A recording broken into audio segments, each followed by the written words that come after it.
Working Cows Podcast, episode 266. This episode is brought to you by BASF, helping farmers do the biggest job on earth. Welcome to the podcast that gives producers a platform to discuss and share paradigm-challenging practices. Practices that have increased the effectiveness of their operation and the joy that their families have received from this lifestyle.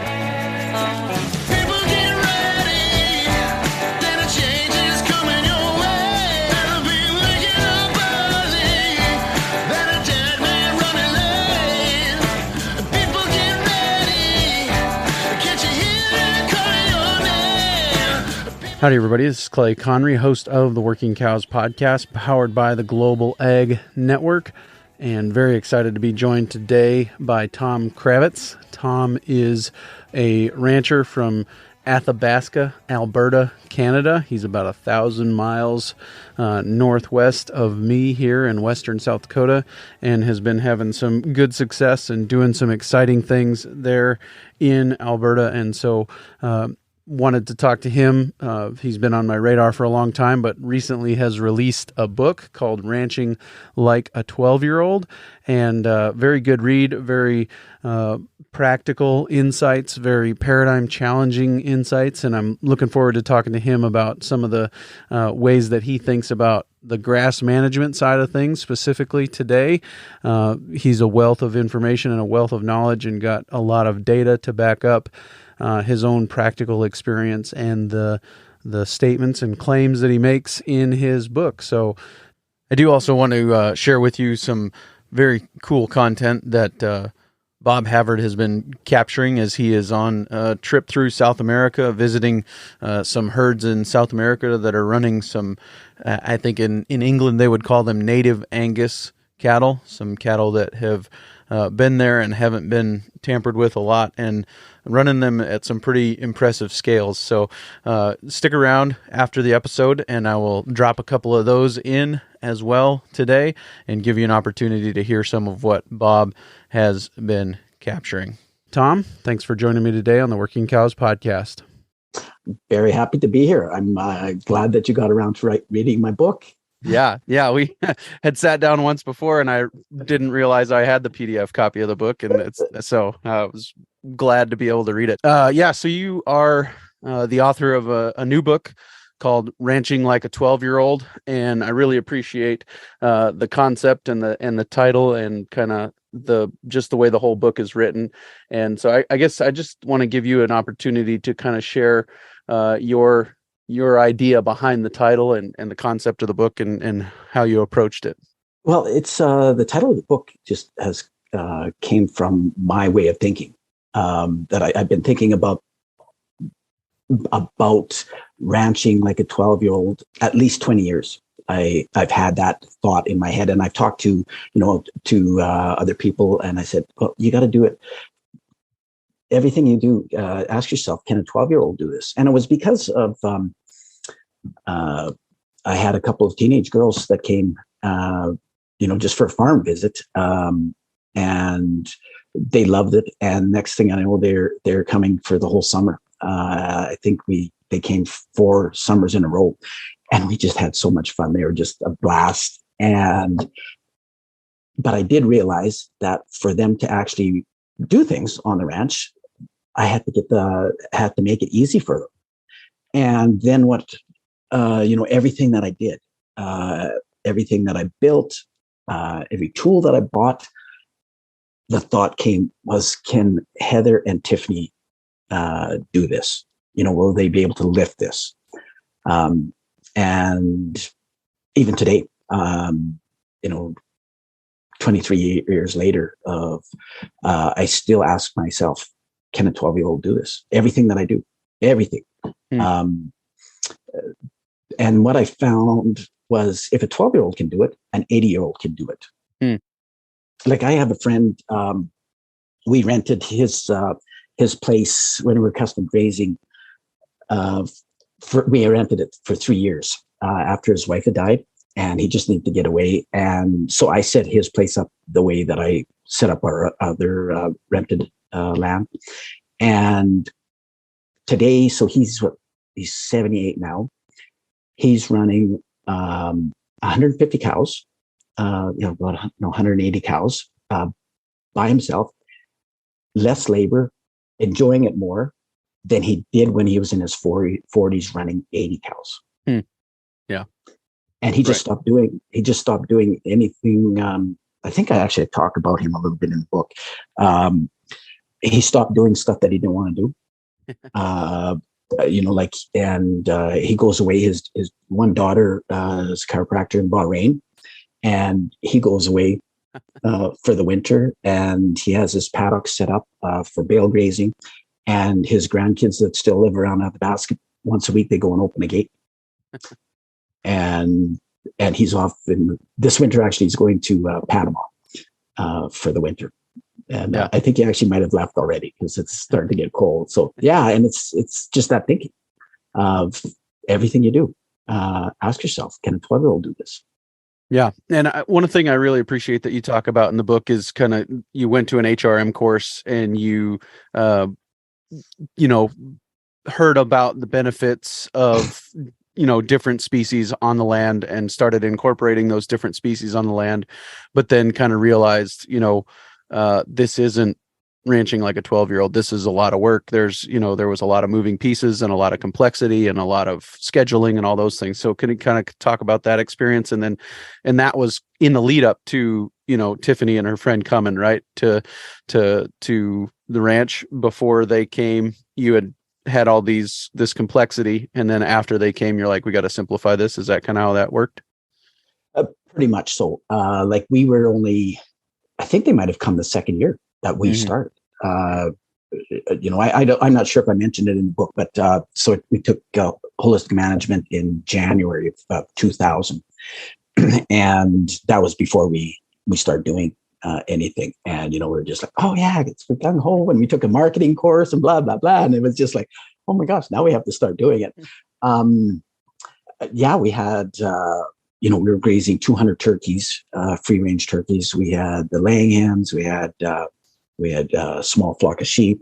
We had hogs, and then we had cattle as well, cow calf. And we were in incredible shape, but we were exhausted. We were absolutely exhausted, and it just like, oh, what's going on here? This is not what we signed up for. And then it was, it was when Heather and Tiffany came, and it just like really opened my eyes. Okay, we got to do something different, because it's not fun working your butt off all the time, all day long. Right. You may have this badge of honor of how much work you do, and you may look awesome because you're in such good shape, but it's not that much fun. Yeah, and so you kind of dive off in the book. I appreciate the glossary kind of being right there in the front of the book, kind of how you're defining your terms and some of those things. But then you go into your major headings, and the first major heading is the grass. And kind of talk to me about how you think about the grass and some of the things that you are trying to accomplish in your grass management. Okay. Grass became my first passion, and I don't even know why, but it started with holistic management. And then once I read Andre Voisin's book, Grass Productivity, it was just like, it just lit me up. And like I couldn't put the book down till I was finished. So I don't know why I have such a passion for grass, but it has evolved actually quite a bit. I started following what Voisin was talking about in his book, and scraping the pasture, and the leader follower. And I started doing that, and I just saw in the long term it wasn't working. And the big component was that you can't scrape your pastures. You have to have leave that residue there to protect the soil, and have that armor. Steve Kenyon.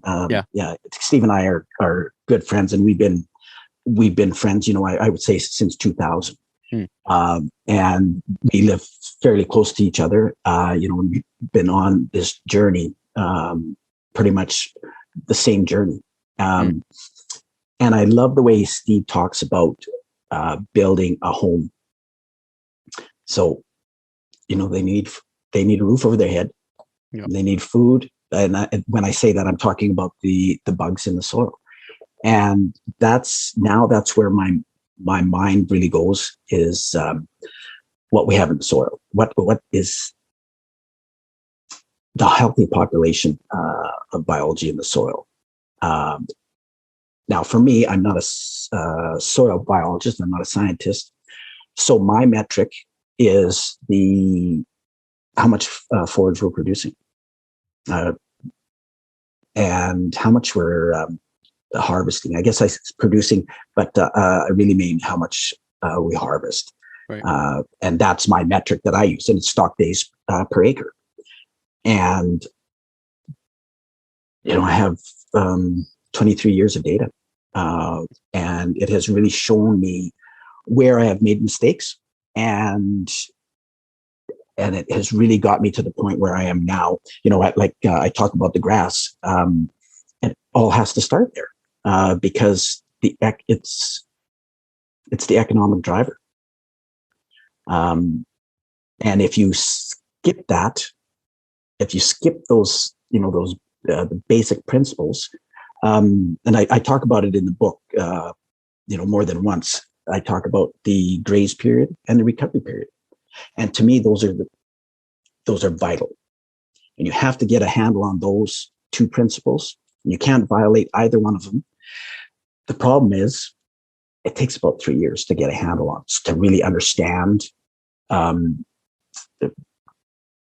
understand the importance and how critical it is not to violate those two things. All the other things are great. Getting grass-fed genetics, getting better, varieties in your sward. But you can't do that until you get those two principles. Otherwise, you're wasting your money. Right. In my opinion, all this stuff. Remember, I say you have to do this. That's just my opinion, because I get told by a lot of people I'm full of BS. So again, this is just my opinion, and take it what you will. Right. If they're at the coffee shop, that's probably a badge of honor. But if they're at the Holistic Management Canada conference, then maybe it's a little different. But as far as the people that are telling you you're full of BS, just depends on who's the one saying it. Oh, there's a lot of holistic managers that have they have a little problem with me and my recovery period. Oh, sure. Yeah. Yep. And but one thing about my recovery period is I let the livestock tell me. Right. Yeah, I think that's we'll get into that. I don't want to leave that on the table, but I do want to put your mind at ease, because I think you said in the book that you were the only one that was excited about Andre Voisin's book. And way back on episode 49 of the Working Cows podcast, Daniel Suarez from Mexico referenced that book, and it's been in the resources page at the Working Cows podcast website ever since. So you're not the only one, but good. But so in that book, does he talk more about kind of a ultra high density or taking a larger percentage than you think works in your environment? Is that kind of what you were saying by scraping the pasture? Yes. The translation is, because he was French, the translation is actually in the book, scraping the pasture. Mm-hmm. So that's what I was doing. And then, you have your long recovery period. But, right. In your part of the world, that's 2 years or something. Probably. If you take that much, your recovery period is going to be 2 years or no, not wait. No? Okay. Oh, no. We're like at the latitude that I'm at. Right. I'm just saying, if you take that much, as he says to take, I was just wondering if that was what the reality. No, I'd be more like between 40 and 45 days. Right. I see. Yeah. And you know what? I only did that for 5 years. Mm-hmm. And yeah, somewhere between 3 and 5 years, I realized, ooh, this isn't working. Right. Um, Did you because feel like you were going backwards on your above ground biomass, your litter, or whatever you want to say? Were you going backwards in that regard, or no, I was standing still. I see. I was not improving. Sure. Yep. And yeah, yes, I still had fantastic high quality grass, but the volume was not improving. Hmm. Like what I stockpiled Sure.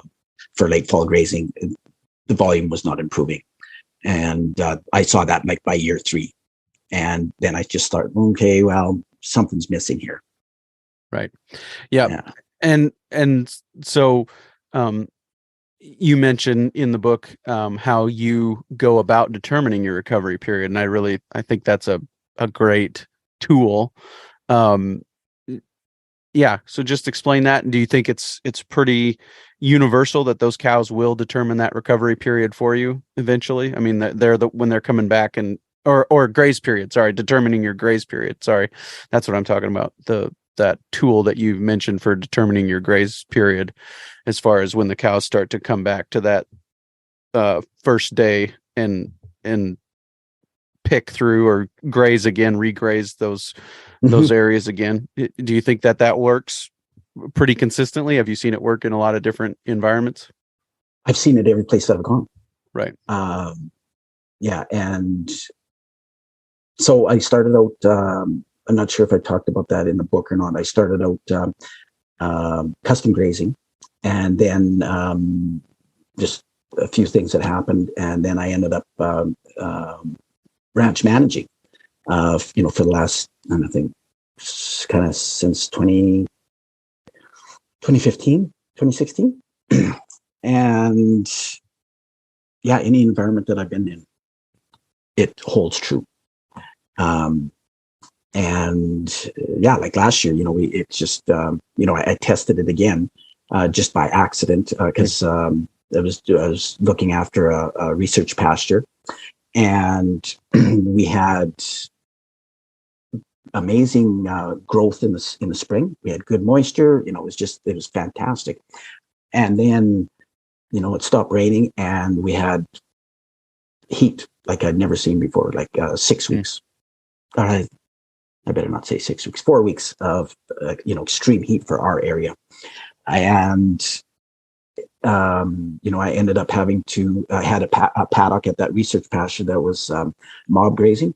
And so I was moving every 4 hours, and I did that for, so this would have been like late July. And it ended up being, I was there for, 7 days.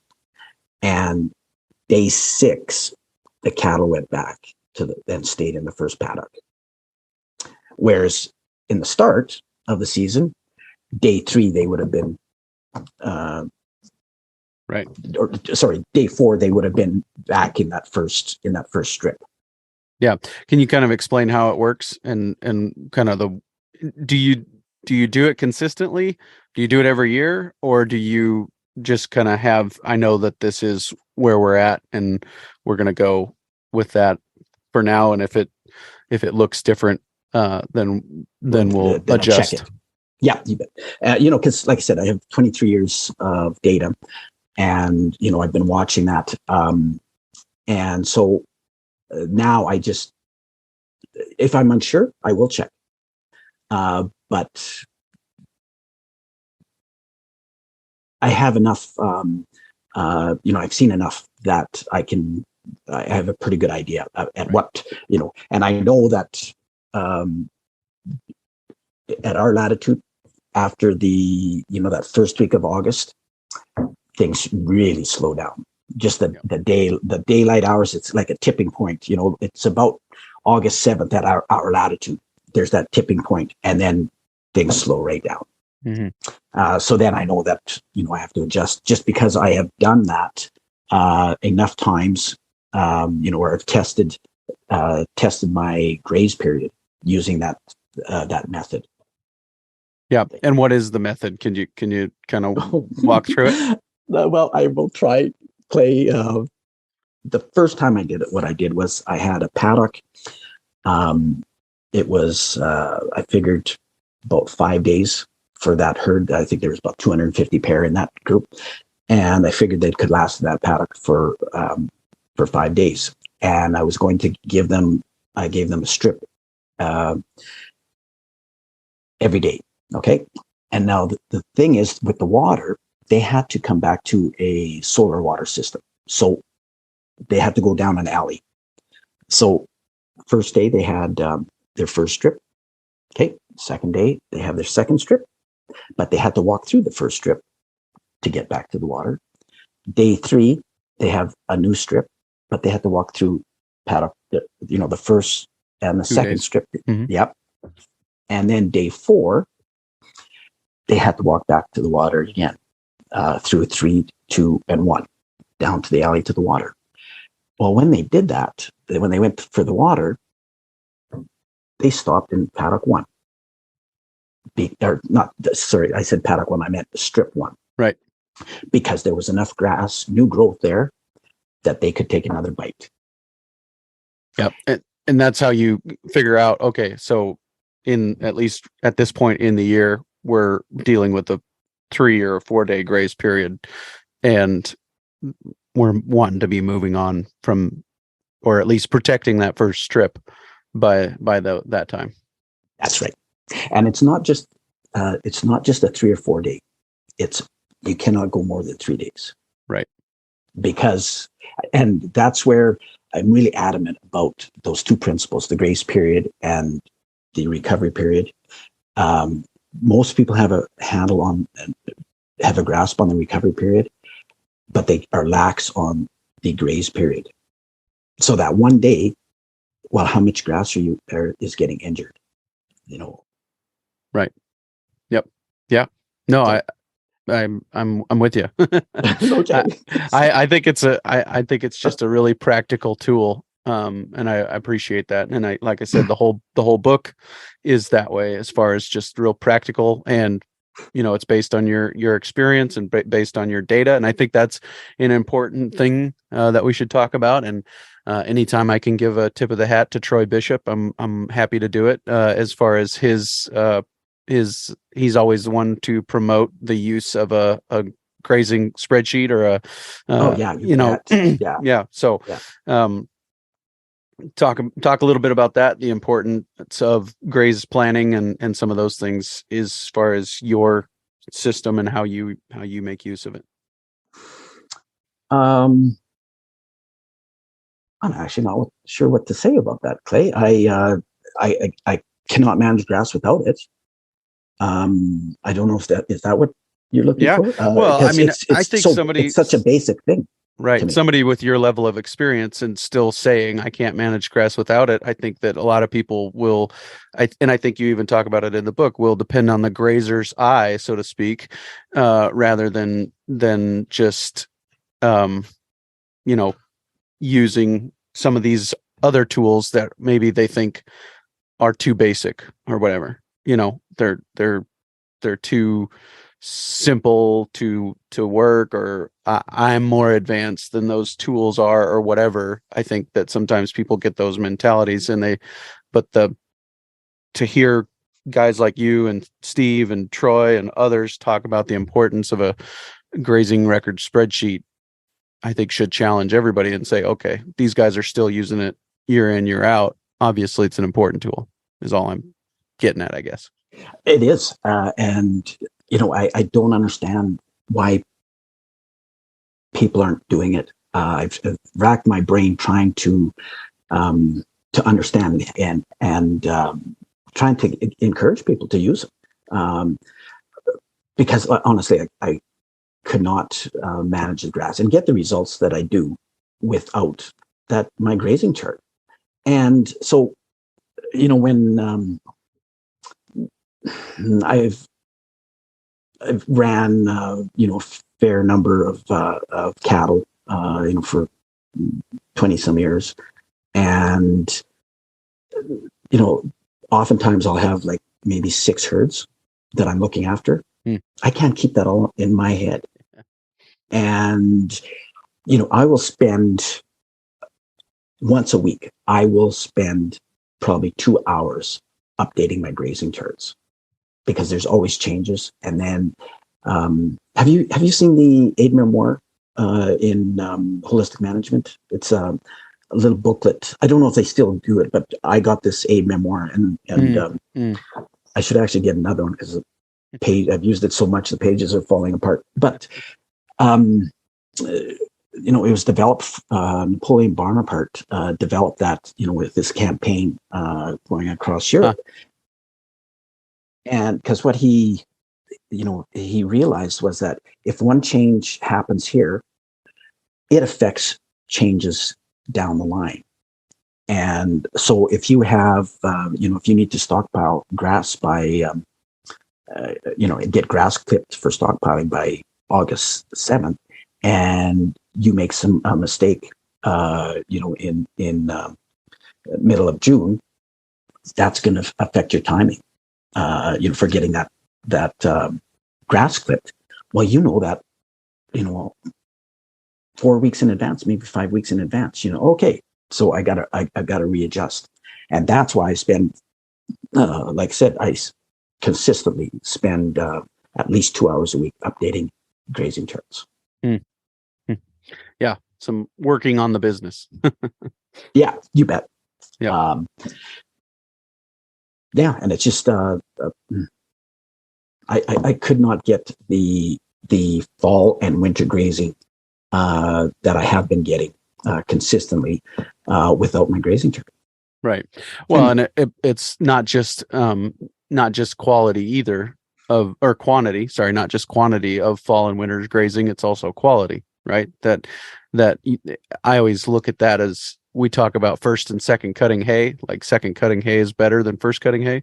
Well, that fall grazing becomes basically your second cutting, right? You're getting a higher nutrient content in that fall grazing because it's been grazed once before and had a chance to regrow.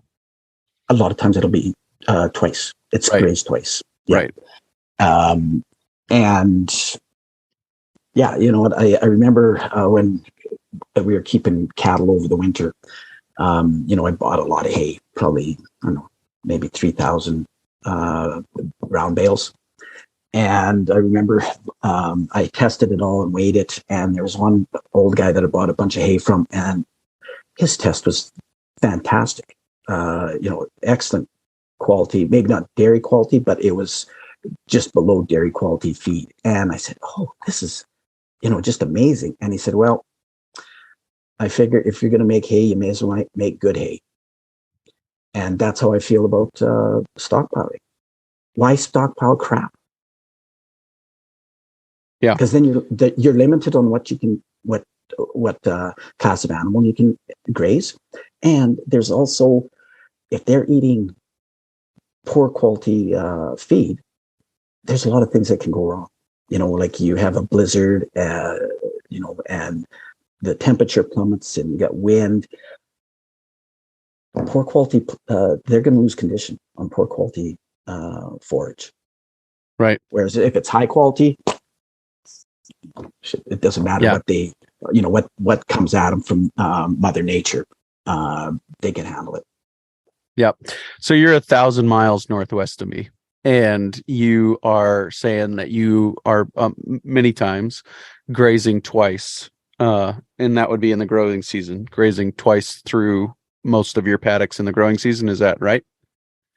Yes. Basically, it's worked out consistently 2.5 times. So through the great growing season, and then on most of the stuff, I'll have one grazing in the dormant season.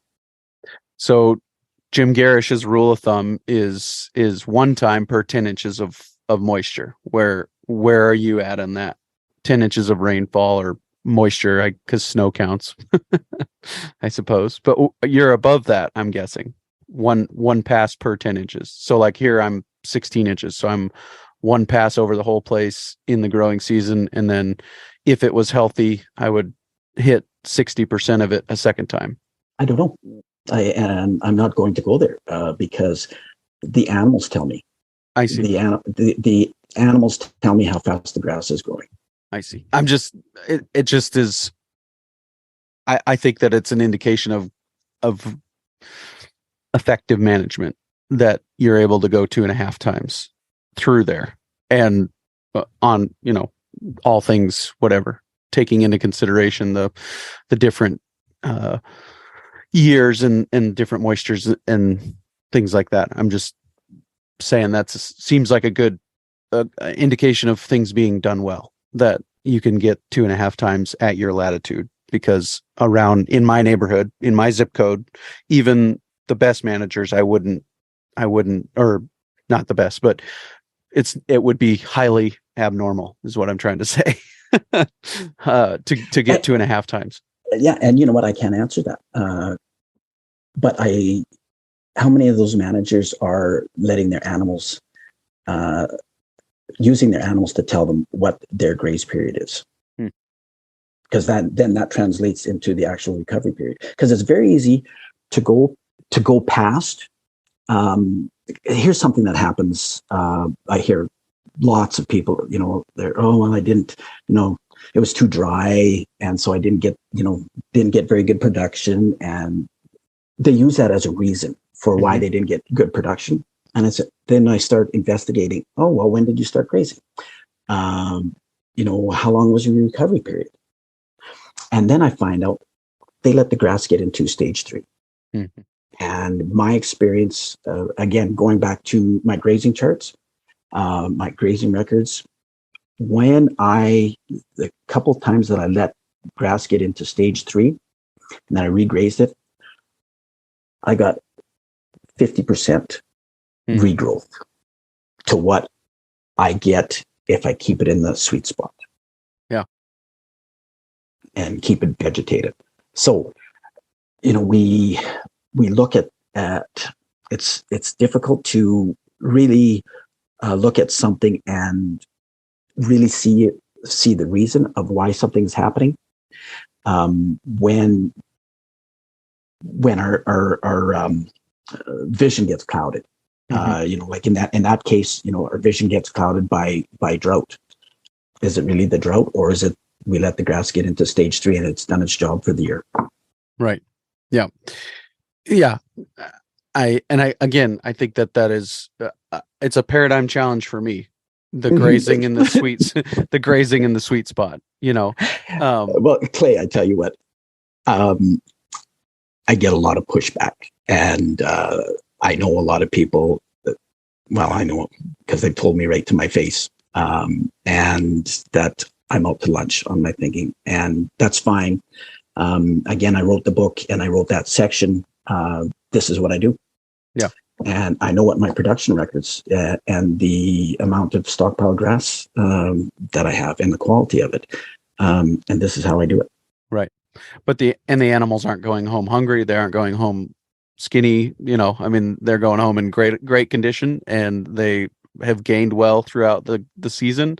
So, you can't really argue with the results, is right. The best grazing, the best gains that I get are in late season grazing, because a lot of times it's second or third cut that they're grazing, and if they have high quality, high volume, they're packing on the pounds.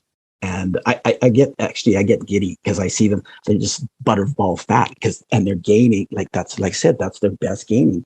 Whereas traditionally, the grass is petering out and, it's not good. Yeah. But why? We just assume, often we assume that this is just the way things are. But that's maybe not how they have to be. Yeah, they could absolutely. They could be different. Yep.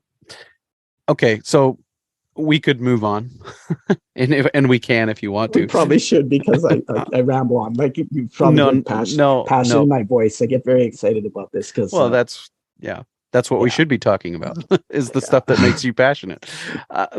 So yeah, we could move on, and we can if you want to, but I really think that there's some we can deliver some value here talking about this idea of grazing in the sweet spot. And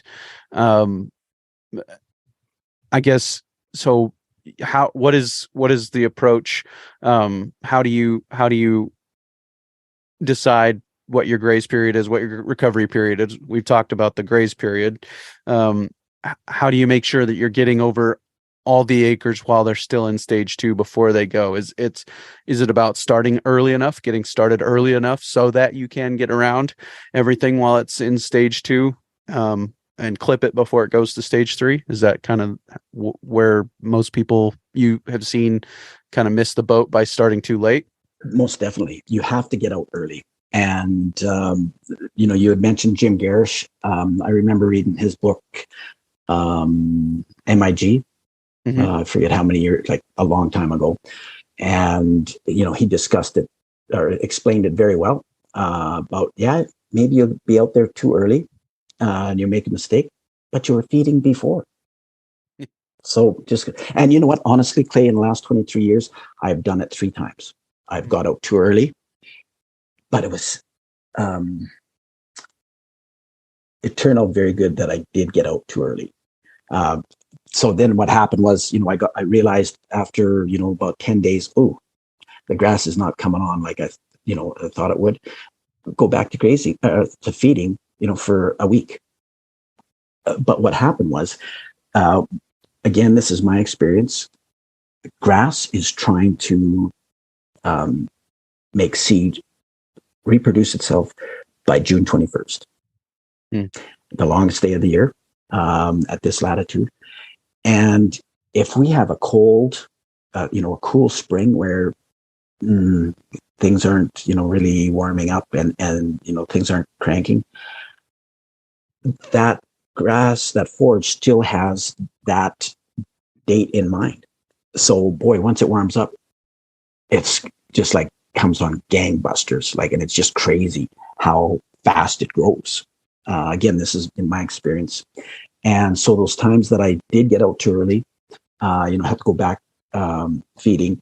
When we started, back grazing, the grass was coming on so strong. It was like, thank heavens I got that stuff clipped. Otherwise, I would have had a heck of a time trying to get all the grass clipped. But one of the, I apologize, I ramble on, but anyways, no, I'll do the best I can. So you have to get out early. And every year, and I've been doing this for 23 years, every year I get, oh Jesus, I'm like, this is too early, and I just like back and forth, and I just do it. And and like I said, it's not a big deal if you don't, but it's critical. And in my opinion, your fall and winter grazing is dictated first week that you start grazing. Wow. What is that in your, at your latitude? Not that we're giving a recipe, but just for an understanding, where is that? What date is that? Or what kind of range is that usually? I was fortunate to get 25 years of data records from a doctor in town. And so he gave me that probably maybe 18 years ago, those records of when he had two numbers, but the one was when a quarter of the leaves were out on the poplar trees. Okay.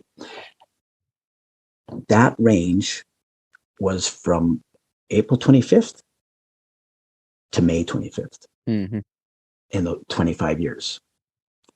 And I tell you what, that sure gave me a lot of solace on those late springs because, and then it also helped me in financial, planning, in budgeting, because I had to give myself, when I was making lease payments on all the land that we rented, I had to change when I had my lease payments due, my first payment, because I realized there's a whole month, there's a range.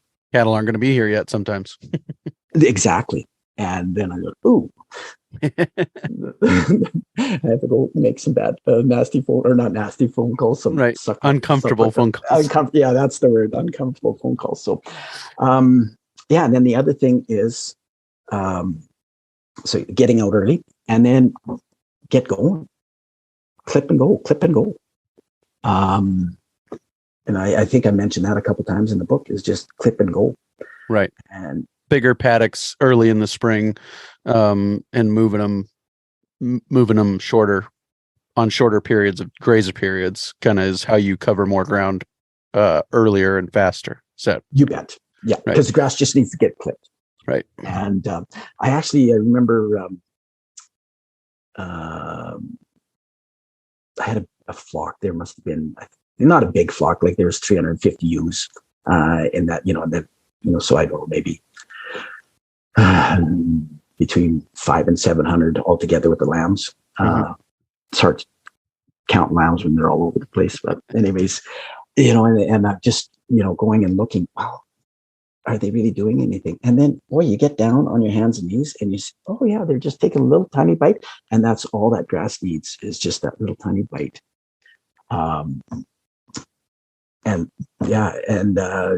It's, you don't have the labor involved of strip grazing. You get the job done, what you need to get done, without the labor. And I don't know when I came up with that observation, but boy, it sure works. Yeah. And it was a big paradigm shift for me to go from looking at the grass to just looking at my grazing chart. And because if you go and look at the grass, like, it looks like they have not done anything, or hardly done anything, and you should stay there. If you stay there, you're screwed for the rest of the year. You're going to set it back. Well, you're not going to get your stockpile grass, because you're going to let that grass get into stage 3, into the reproductive phase. The grass stops feeding the bugs, the biology in the soil, and it starts putting those the sugars up into the seed head. Yeah. I've said a lot of times that grazing is as much about where you are not as it is where you are. Like when you've got animals controlled in a hot wire fence, it's as much about what the land that you're not impacting as it is the land that you are impacting. Like, you're giving that land an opportunity to rest or whatever. But now you're flipping that on me and saying, yeah, but we don't want to let that get ahead of us either. So we need to make sure that we're getting around, so like I said, this book was a paradigm challenge for me, and it's prodding me along not to be comfortable just taking my one pass a year and letting it go. Cause I see it, and I see it in being done in an environment that most people would say you have a tougher environment than I do. So it's good. I appreciate the challenge. Thank you. Yeah. Well, you know what? It's like we got to keep challenging ourselves, and in my opinion anyways. And even what I find the hardest for me, not for everybody, but for me, if there's somebody that I don't like and I'm listening to them and they rub me the wrong way, they still have some good points. And it's hard for me to just, okay, yeah, you may not like them, but listen to them and you could learn something. And yeah, I have a heck of a time with that, but I remind myself, so what, just listen and you may get a gem. Yeah. Yep. No, you got to be willing to learn, even no matter who it's from. So, okay. So we said that we would talk about your 3 passions, and we've spent most of the hour talking about the first one, and I don't want to do the others injustice. And that's kind of how these interviews go, is that, well, you could bring me on again. Exactly. That's what I'm saying. Hey, before we leave the grass, yep. Clay, what did you think about the chapter that I talk about the 13 paddocks? The power of 13, I think, is that? Yes, or the magic of 13. Magic 13. Oh yeah, the magic 13. Yep. Yep. Yeah. It's interesting. And I'm not sure. Again, it's a paradigm challenge. So, but again, you can't argue with the results either. So,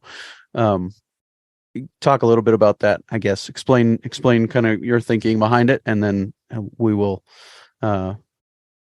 maybe, yeah, I guess dive into that a little bit more. But what kind of Okay, explain well, your you know what? thinking? My thinking of it was I came on it by luck, because it was luck. And I want to say maybe 6 or 7 years ago, I take over this one cell. It was, I forget exactly where it was, but I took over this one cell. There was 13 paddocks, and I had my grazing chart, and I just go through my grazing chart, and first rotation, and I'm doing the second rotation, filling it out ahead of time, and wow, this just works perfectly with my graze period. And so then I started doing some more investigating, and it just happened. 13 paddocks. If you use the graze period that the livestock tell you what the proper graze period is, 13 paddocks somehow just works. Yeah. I don't know what the math is. Like if it's, I don't know. I just know that it works. Yeah. And I tell you what, I wish I would have had that knowledge 23 years ago, because I had to come by my recovery period by luck. Mm-hmm. I'll tell you my first reaction. Not by luck, by observation. Sorry, not by luck. Right. Yeah. I'll tell you my first reaction to it was that in a document I was reading from the NRCS in America, Natural Resource Conservation Service, they had in there that if you wanted to be considered for management intensive grazing, you had to have at least 12 paddocks. So I thought, it's kind of funny that those two. So just that, yeah, you were eligible to be considered a management intensive grazing operation if you had at least 12 paddocks. So that was kind of interesting to me, that the 13 and the 12. So can I get some free money? Yeah. Well, I told my wife, all that free money costs us is more expensive groceries, right? Anytime the government prints money, toilet paper costs more. So that's all it costs. Yeah, Clay, I feel the same way. You know what? And then the strings that come with it. Yeah. And it just really, I've found I stay away from it because of the, it kind of puts handcuffs on your management. Yeah.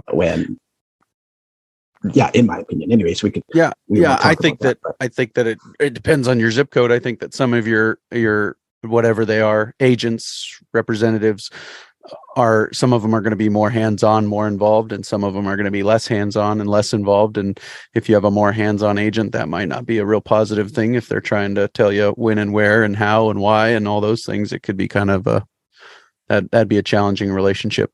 So yeah. So getting back to the 13 paddocks, so I've the way that I was taught to figure out the graze period was from what I learned in holistic management. Mm-hmm. But in that method, and it's in the booklet, Aid Memoir, and it explains it very well in there on how to do this. You start with your recovery period. And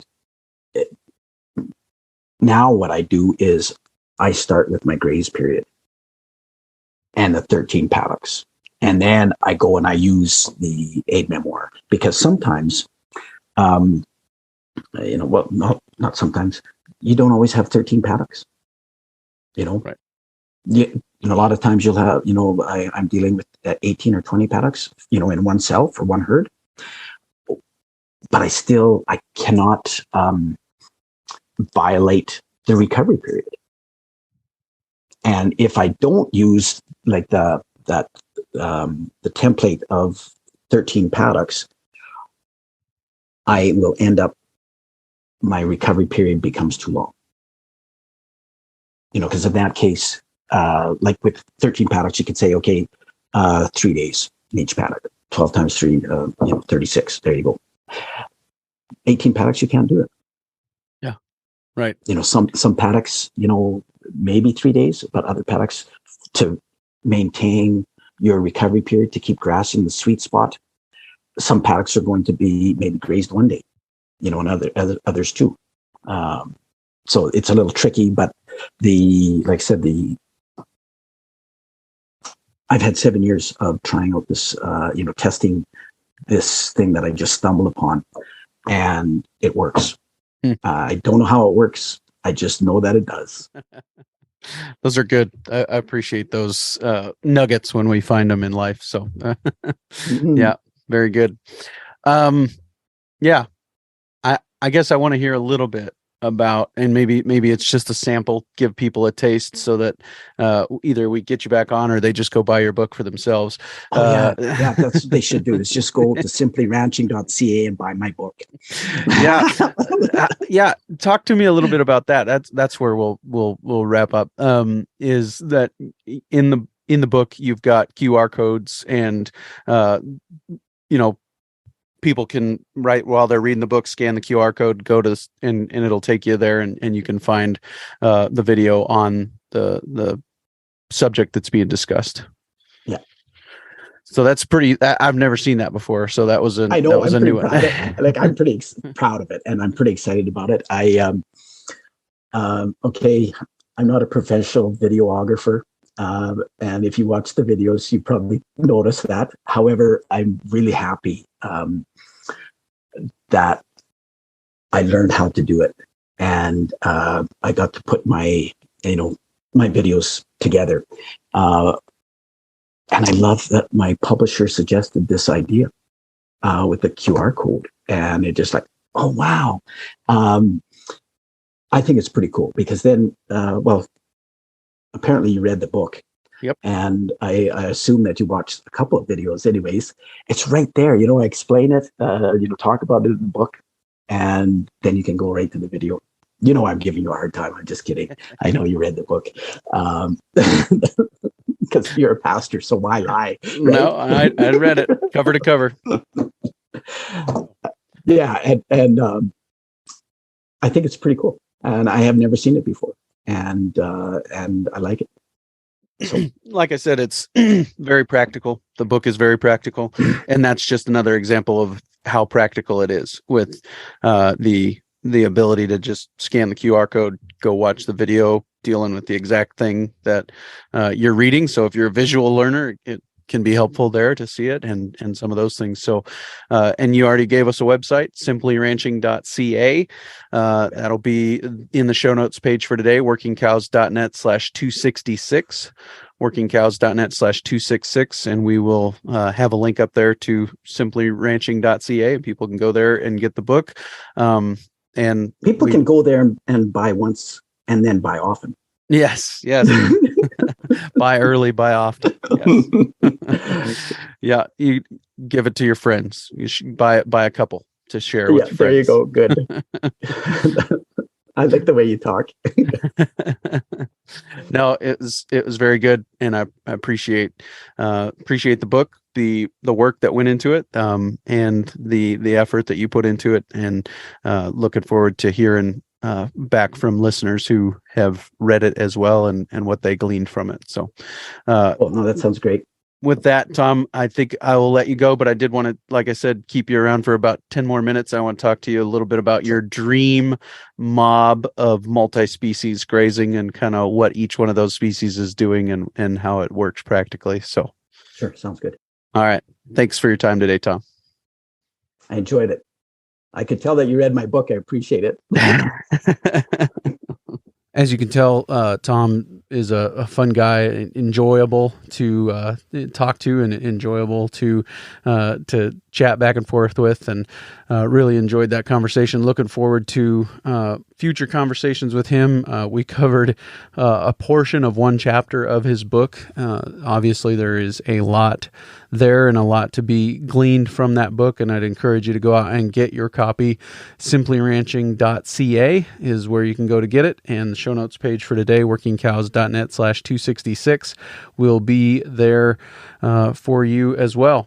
Crop disease is present weeks before it can be seen with the naked eye. which means the wait and see spray approach you've always taken when scouting your fields is waiting too long. But Veltima fungicide's proven plant health benefits and revolutionary application flexibility improves yield potential even in the absence of disease. Every bushel counts, so make sure you get everything you deserve this season with Veltima fungicide from BASF. Always read and follow label directions. As I said in the intro, I wanted to share with you these interviews that Bob has been capturing, and so really enjoy this content that he has been sharing with me through WhatsApp and just sending to me and wanted me to share it with you all. So enjoy a couple of these interviews that he's captured, and if I get some more in the near future, I'll send some more your way. Hi, Arturo. We're sat here in a coffee house in Mar del Plata, Argentina. We've just had the most amazing 3 days looking around your 10,000 acre ranch, and then we went to two 10,000 acre ranches yesterday. I just wondered, it'd be worth talking about why farming on the scale that you do, why you've chosen to farm with smaller cows and particularly using the native Angus lines that you use. Okay, good morning, Rob, and it has been a pleasure for us to have you here these few days. I hope you finish your trip in a pleasant and fruitful way. Well, regarding our ranching and our genetics, I found that in order to make money in our country, where we have such a variable macroeconomics, we need to work on the basis of grass. If we move away from grass, we start losing money. I mean, be it corn or any kind of ration that you give to cattle, it's going to reduce your profitability. Grass is by far the cheapest feed we can give to our cattle. As to make a comparison, to produce 1 kilo of beef out of pastures and native and planted alfalfas, for example, it costs 130 pesos, which is the local currency. If you take your steer or your calf to a feedlot or a feed yard, they will charge 350 pesos. So it's 3 to 1. I mean, it's 3 times cheaper to produce 1 kilo of beef on grass. That's great, Arturo. And you've been quite careful in the genetics you've chosen to get your 2,000 cows performing off grass. Can you talk a little bit about why you've chosen the genetics you have and what kind of cow size you're looking for in the long term? Well, we received from a family inheritance a herd that has been closed for more than 30 years. And it was started with very good small genetics. We are not very sure in about 100 years ago or 80 years ago, because this ranch has been in the family for more than 120 years now. There, in all the region, there was shorthorn cattle. That was what we had originally, probably coming from Britain. So this has been very, very slowly absorbed by the Angus breed.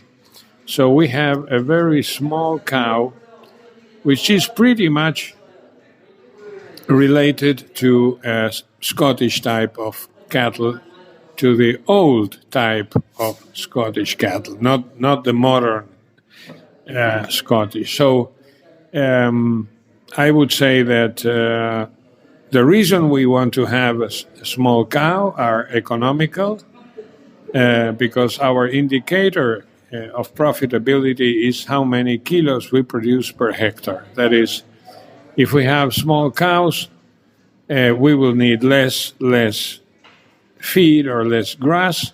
We can put more cows per hectare. We can get more calves per hectare, and that's where our profit will be. So we want to keep this small cow as small as we can. We don't have in Argentina a very strong demand for a big animal from the packers. Thank you, Arturo. That's brilliant. It's been a real pleasure touring around with you and seeing your ranch, seeing how you develop the infrastructure, and it's going to be really exciting to hear and see how you develop the genetics and the grazing management over the next few years. Thank you very much. Oh, you're more than welcome. I enjoyed very much our visits in your ranch too in England. So look forward to continue our relationship. Hi Clay, it's Rob Havard here, now in Uruguay, and I've had a fantastic visit today to a 25,000 acre ranch running 5,000 head with old traditional Hereford genetics and some native Angus, old Scottish lines of Angus, smaller cows doing the job in a proper environment that's really testing the animals. I'm here with Juan Maria and his two daughters, and we're going to I was going to ask you, Juan Maria, why do you think a more moderate, smaller cow works on such a big scale? Because a small cow or medium cow, traditional British cow, have the time for pregnancy, breed a good calf, and no problem with the variability of the climate in this country. Veronica, we've been touring around the farm today, hearing about some of the history here. Could you just talk us through about how many bulls you sell each year and the kind of customers you have and what you're hoping to do for them? Yes, we sell about 80 bulls per year from Hereford and Red and Black Angus, with 2 or 3 years old. The ones that are with 3 years old, they were used in the farm when they were 2 years old, and then we sell them with when they get the 3-year-old. Our customers are clients that they have between 400 and 2,000 hectares, and they are breeding producers that they sell calves mostly. Some of them, maybe they get the steers to the slaughterhouse, but mainly they are breeders. They sell the calves. And they are mainly traditional, and they like to see the bulls in the place, see them walk, see their temperament, and they are not very fond of looking to the numbers, to the EBDs. They buy what they see. And they like to see these working animals in a tough environment doing the job for you here, because you don't give the animals any extra feed or anything here, do you? No, it's like in our history, in the farm's history is the main production. It's been the selection of the animals by the environment, and that's what we are fond of, and what the clients come and look for. Our 140 years of selection, and they know that what we are selling is what they are having a very good profit, because that bull will be in a very good shape all year long. Okay, thanks. And Virginia, could you talk us through some of the genetics that you use here, and the fact that I just find it amazing that you've had a bull sale here for 110 years using the same auctioneers, and what that means for your family? Yes, all the genetics here are very, as Veronica was saying, traditional genetics, all the same type, in Angus, Scottish type, in Hereford, British type, but we all look forward for the same type of animal. But mainly what we look forward is an animal that looks after himself, mainly on its own, because of the environment where they are. So that's a way that we have less trouble, less human travel, and less job to do, because there are lots of things to do in a big ranch as this one.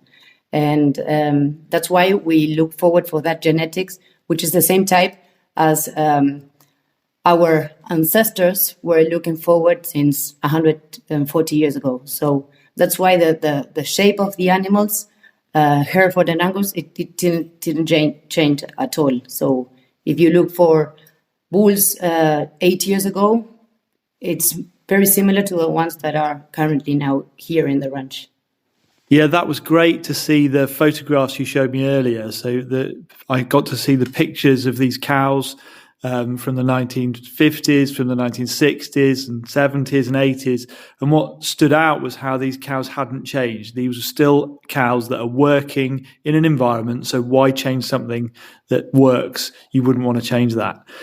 Clay, it's been amazing to tour around this ranch today. I think it's been an example for me coming from the UK that in South America and particularly in Uruguay, they're ahead of the curve here. They're using efficient cows to produce beef with a great environment. The wildlife here is incredible. Stewardship of the land, and to see the staff and the family all working together is absolutely fantastic. A real example for us. And I'd recommend anyone to come down here and see what's going on. Many thanks.